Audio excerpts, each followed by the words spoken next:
안녕하세요. 오늘은 조승리 작가의 검은 불꽃과 빨간 폭스바겐의 한 부분인 필리핀 여행기를 읽어보도록 하겠습니다.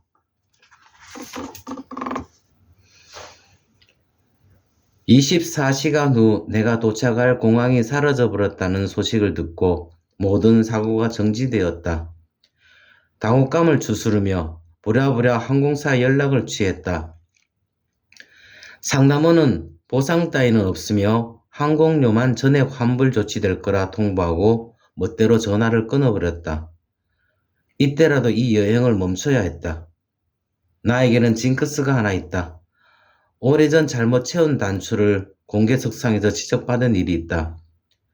내가 눈이 보이지 않아서가 아니라 부주의했기 때문에 생긴 실수였자. 그러나 내 단추를 지적한 사람은 장애를 거론하며 내 자존심을 긁었다. 그날은 온종일 기분이 나빴고 불운이 계속됐다. 그 기억은 단추에 대한 강박으로 이어졌고 징크스로 진화했다. 필리핀 클라크 여행은 잘못 채운 단추와 같았다. 어쩌면 이 여행지를 선택한 목적 자체가 잘못 끼운 첫 단추였는지 모른다. 클라크를 알게 된 것은 신문의 사회면 기사에서였다.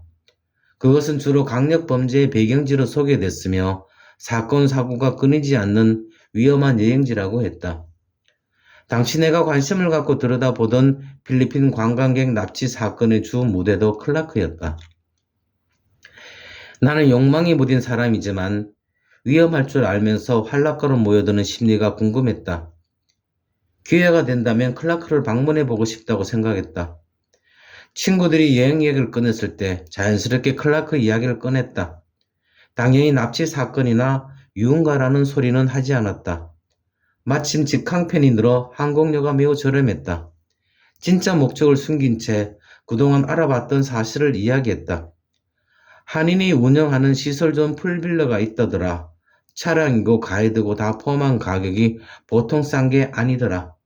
나는 홈쇼핑 소호스트처럼 지금 클라크에 가야 하는 이유를 쉬지 않고 떠들어댔다. 선량한 내 눈먼 친구들은 굶주린 잉어떼처럼 모여들어 내가 던진 떡밥을 의심 없이 받아먹었다. 여행 날짜만 정하면 그 다음은 내가 다 맡아서 진행할 테니 너희는 아무 걱정 말라고 살살 꿰었다. 내 화술에 넘어간 친구들은 벌써 설렌다고 했다. 반면 나는 양심이 따끔거렸다. 눈먼 친구들을 위험한 도시로 함께 끌고 간다는 사실 때문이었다. 속죄하듯 모든 여행 준비를 혼자서 했다. 항공권을 예약하고 고가 여행자 보험을 들었다. 한인이 운영하는 리조트를 찾아 홈페이지 탐색을 시작했다. 리조트들은 같은 지역에 모여 있는지 주소가 비슷했다. 전용 차량과 한인 가이드를 포함한 옵션도 똑같았다. 리조트 상담원의 친절한 응대도 하나같이 비슷했다. 리스트를 뽑아 견적을 받고 숙소를 예약했다. 무료 조건을 가장 많이 끼워준 리조트를 선택했다. 하루를 남기고 모든 경비를 지불했다. 그리고 출발을 24시간 앞두고 필리핀에 지진이 났다. 클라크 공항은 지진의 여파로 건물이 붕괴되고 기능이 정지됐다. 난 리조트에 전화를 걸어 환불을 요구했다. 리조트 상담원은 클라크 공항만 지진 피해를 입었을 뿐 리조트 시설은 아무 이상이 없으며 리조트는 정상 영업 중이므로 한 푼도 환불해 줄 수 없다고 거절했다. 내가 항의하자 그는 마닐라 공항은 정상 운영되니 그곳으로 입국하면 픽업 차량을 보내줄 수 있다는 합의안문을 내놨다. 물론 픽업 비용은 별도였다. 클라크에서 마닐라까지는 자동차로 약 3시간 거리였다. 친구들과 상의했다. 이대로 여행을 포기하면 수백만 원을 날려야 했다. 나는 제인처럼 고기를 조아렸다. 결국 마닐라행 비행기표를 급하게 예약했다. 저가 항공임에도 취소한 항공료의 3배 가격이었다. 10시간 후 나는 필리핀으로 향하는 비행기 안에 앉아 있었다. 걱정스러운 마음에 휴대폰으로 필리핀 뉴스를 수시로 검색해 보았다. 산발적으로 여진이 감지된다는 기사가 올라왔다. 위험한 일탈을 꿈꿨지만 이런 방식은 아니었다. 친구들에게 죄책감이 들어 괴로웠다. 우여곡절 끝에 마닐라 공항에 도착했다. 공항 직원에게 안내를 받아 짐을 찾고 마중 나온 리조트 직원을 찾아 두리번거리고 있을 때였다. 목소리만 들어도 껄렁댈 것 같은 남자가 다가와 내 이름을 불렀다. 나는 그의 목소리를 듣자마자 이 여행은 망했구나 싶었다. 그가 인사도 없이 뭐라 던지듯 말하고 혼자 걸어가 버렸다. 우리는 어리둥절해져서 멀뚱히 두 눈만 끔뻑대고 있었다. 저만치 걸어가던 그가 돌아서서 우리를 소리쳐 불렀다. 우리는 못 들은 척 가만히 서 있었다. 그가 화가 났는지 쿵쿵대며 쫓아와 왜 따라오지 않느냐며 곧 쏘아붙였다. 나는 우리가 시각장애인 걸 전에 듣지 못했냐고 물었다. 그는 황당하다는 투로 몽땅 다 장애인이냐고 되물었다. 내가 끄떡이자 그는 일행 중 한 사람이 시각장애가 있다는 걸 알았지만 모두가 그러하다고 전해 듣지는 못했다고 했다. 긴 한숨이 그에게서 한 번, 우리에게서 한 번 번갈아 쏟아졌다. 나는 그에게 짐을 싣고 이동한 카트를 하나 가져오라고 말했다. 이렇게 시간만 보내서는 결론이 날 것 같지 않았다. 그가 느릿느릿 카트를 찾아 이동했다. 나는 일행에게 고개를 숙이며 사과했다. 그러자 친구들이 이번 여행에서 미안하다는 말은 금기어로 하자 했다. 카트 위 짐 가방을 싣고 공항을 빠져나갔다. 가이드가 우리를 구석에 세워두고 준비된 차량을 호출했다. 꼭 승합차 한 대가 우리 앞에 멈춰섰다. 가이드는 뒷좌석 문을 열어놓고는 카트를 끌고 트렁크 쪽으로 가버렸다. 내가 앞장서 더듬더듬 차 문을 찾아 친구들을 안내했다. 승합차에 올라타자 피로가 급하게 몰려왔다. 차는 얼마나 오래된 건지 시트가 엉덩이 모양으로 패여 있었다. 짐을 모두 실었는지 가이드가 트렁크 문을 닫고 보조석에 올라탔다. 그가 기사에게 뭐라 말하자 기사가 껄껄 웃었다. 기분이 점점 나빴다. 가이드가 비꼬듯 지진 났다는 소리를 듣고도 여길 올 생각이 들었냐고 빈정댔다. 나는 지금이라 돌아갈 테니 책임지고 환불해 줄 수 있냐고 물었다. 그가 버럭 화를 내며 왜 자기에게 환불 이야기를 하냐고 목청을 높였다. 분위기가 살벌해졌다. 오래된 에어컨 냄새에 결국 멀미가 났다. 머리가 지끈거렸다. 아무도 입을 열지 않았다. 승차감은 최악이었다. 소달구지를 타도 이보다 편할 것 같았다. 차를 타고 1시간쯤 지났을 때 가이드가 곧 휴게소라며 화장실에 갈 거냐고 물었다.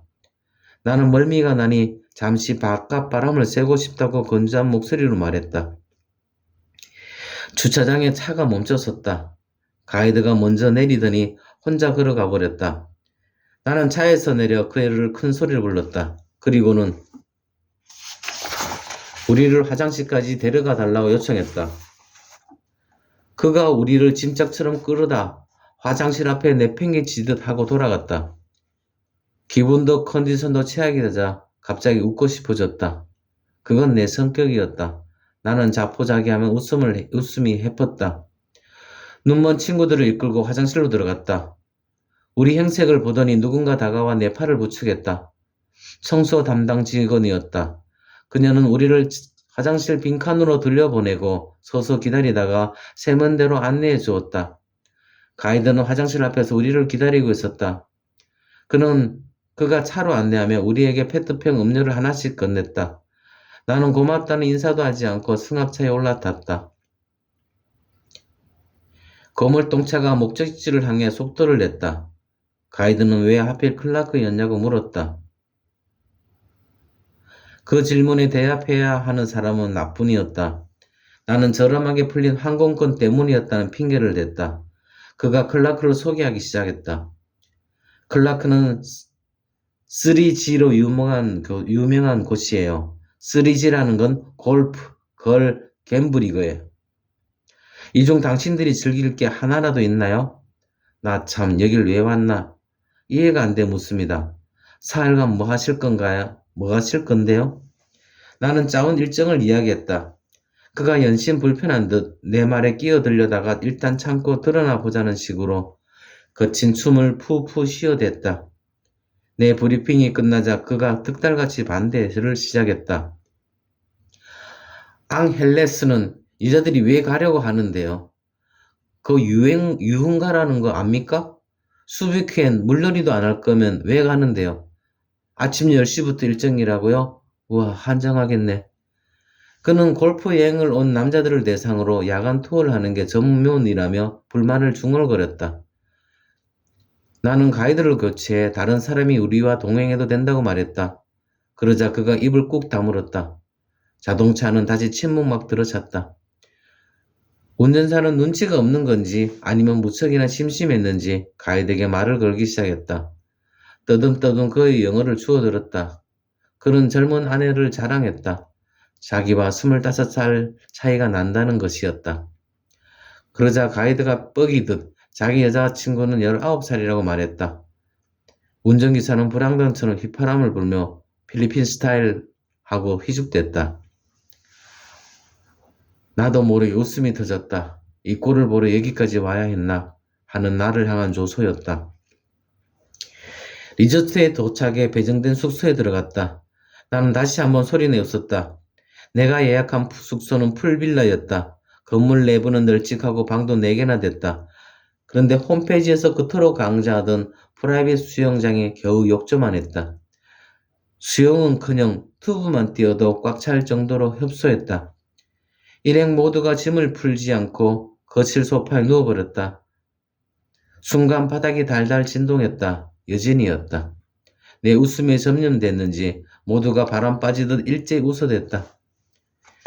우리 몸도 여진에 휩쓸리듯 산발적으로 경련했다. 얼마나 낄낄거렸는지 눈가에 눈물이 맺힐 지경이었다. 예상대로 여행은 엉망이 됐다. 내가 그토록 가보고 싶었던 앙헬레스는 치안 문제 때문에 대갈 수 없다며 가이드에게 거절당했다. 해안가인 수비크에서 노을을 오랫동안 보고 싶었는데 가이드가 곧 차 막힐 시간이라고 다그쳐 얼마 머물지도 못하고 다시 차를 타고 돌아와야 했다. 툴툴대는 가이드가 꼴도 보기 싫었지만 어쨌든 며칠간은 그의 안내를 받아야 했기에 팁을 챙겨주었다. 다음날 그는 약속 시간을 2시간 넘겨 출근했다. 전날 내가 준 돈으로 밤새 술을 마셨다 했다. 숙취로 정신이 나간 그를 끌고 시원책을 나갔다. 그날 한 점 없는 땡볕을 일부러 1시간가량 그렸다. 땡볕을 가이드는 팔려가는 소처럼 억지로 끌려다니다가 결국 풀숲에 어제 먹었던 내용물을 몽땅 개원했다. 나는 괜찮냐고 묻지 않았다. 적당히 거리를 두고 서서 짜증난 표정으로 그를 기다렸다. 생수로 입을 헹구고 다가온 그가 2시간만 쉬게 해달라고 사정했다. 나는 그를 흉내내며 투덜댔다. 그리고는 저녁에 라이브 펍에 갈 거라고 통보했다. 그가 2시간만 쉬게 해주면 가자는 대로 다 가겠다고 확답했다. 나는 그 말을 믿었다. 약속한 시간이 되자 숙소 앞에 승합차가 대기했다. 그러나 가이드는 나타나지 않았다. 운전기사가 가이드에게 계속 전화를 걸었다. 30분이 지났다. 멀리서 가이드가 헐레벌떡 뛰어왔다. 보조석에 올라타서는 일단 시내로 출발하라고 운전기사에게 지시했다. 그가 중얼중얼 뭐라 핑계댔지만 나는 듣지 않았다. 그가 눈치를 살피며 내가 방문하고 싶다 했던 라이브 펍을 알아보니 좌석이 적고 테이블도 몇 좌석 없다고 했다. 시간이 몰리면 입장까지 많은 시간을 대기해야 할지 모른다며 자기가 더 유명하고 분위기 좋은 펍을 알고 있으니 그리 가자고 설득했다. 나는 음악만 들을 수 있다면 어디든 상관없었다. 결과적으로 그가 데려간 곳은 공연이 없는 평범한 식당이었다. 외부나 다름없는 개방된 테라스석에 앉아 짜증난 표정으로 난 맥주를 마셨다. 가이드는 음식만 시켜주고 사라졌다. 근처에 라이브 펍이 있는지 음악 소리가 도로를 건너 아련히 들려왔다. 음식은 화가 날 정도로 비싸고 맛이 없었다. 필리핀 여행은 마지막까지 나를 웃겼다. 마닐마 공항에 도착해 입구에서 줄을 섰다. 특이하게도 공항은 입구에서 신원 확인을 했다.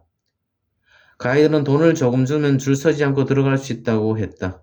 나는 기다려도 상관없지만 가이드가 보채는 바람에 돈을 내고 빠른 줄로 옮겼다. 그때 공항 직원으로 보이는 남성이 다가와 일행의 짐을 받아갔다. 나는 우리가 장애인이라 공항에서 서비스를 해주는 거라고 생각했다. 그들은 짐을 대신 끌어주며 항공사 카운터까지 우리와 함께 이동했다. 비행기 티켓을 받고 짐 가방을 붙였다. 그리고 그들에게 고맙다고 인사했다. 그러자 그들이 짐을 배달한 값을 달라고 길을 막았다. 실실 웃음이 다시 터져나왔다. 순식간에 돈과 영혼을 털리고 비행기를 탔다. 불우는 아직 끝나지 않았다.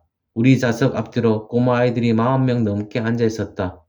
이륙 전부터 운동회가 시작됐다.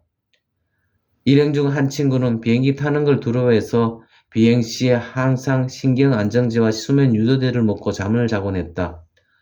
아이들에게 둘러싸인 5시간의 비행은 지옥과도 같았다. 나는 당연히 한숨도 자지 못했다.